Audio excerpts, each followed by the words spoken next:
Guys പറയണ പോലെ അതിൽ കൊല്ലാൻ കൊണ്ടുപോകണമെന്നല്ല കേട്ടോ, നമ്മൾ റോംസാർ ആക്ച്വലി കുളിപ്പിക്കാൻ കൊണ്ടുപോകുന്ന രംഗമാണ് ഈ കാണിക്കുന്നത്.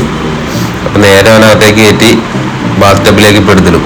വേണ്ട അവളെ എടുത്തിട്ട് അവനെ ആശൻ നല്ലൊരു പേടിയാണ്, മാലക്കുള്ളിലിരിക്കണം ആശന്റെ, നല്ല പേടിച്ചാ നിൽക്കണത്.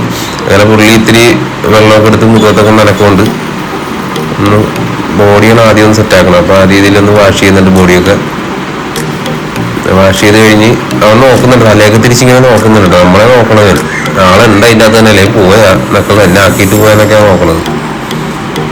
വാഷിങ് കഴിഞ്ഞ് നേരെ ഒന്ന് ഷാമ്പൂ ഒക്കെ ഇടിക്കുമെന്ന്, ഷാമ്പൂ ഒക്കെ ഇടിച്ച് അവനൊന്ന് പതപ്പിച്ച് തീർത്ത് എന്താ മുഖമൊക്കെ ഉണ്ടാ പപ്പാഞ്ഞിനെ പോലെ ആയില്ലേ, ക്രീമൊക്കെ തേച്ച് വെച്ചിട്ട് കഴിഞ്ഞെടുത്ത് ഡ്രൈയിങ് ആണ്. ഇനി ഫുള്ള് ഡ്രൈയിങ് ആണ്. ഡ്രൈയിങ് എന്ന് പറഞ്ഞാൽ ഒട്ടും വെള്ളമില്ലാത്ത രീതിയിലാണ് ഡ്രൈ ചെയ്യണം. നല്ല സമയം എടുത്ത് തന്നെ ഡ്രൈ ചെയ്യണം കേട്ടോ.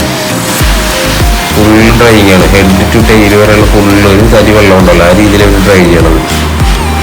ഫുള്ള് അതെത്തി സമയം എടുക്കണതിൽ, ഈ പ്രോസസ്സിങ് ഇത്തിരി സമയം എടുക്കണം. അത് കഴിഞ്ഞ് നേരെ ഇയർ ക്ലീനിങ് ആട്ടാ. ഇയർ ക്ലീനിങ് രണ്ട് സൈഡും ചെയ്യും. ആദ്യം ഈ സൈഡാണത്, പിന്നെ ഇപ്പുറ സൈഡ് അല്ല.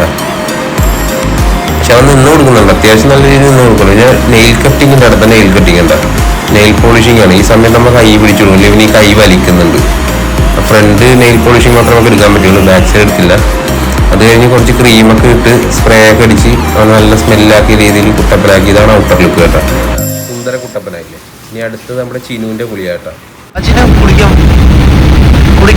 ഞാൻ പോകില്ല, മുന്നോട്ട് പോകാനല്ലേ പറഞ്ഞത്. ഞാൻ പോകില്ലെന്നൊന്നും ഞാൻ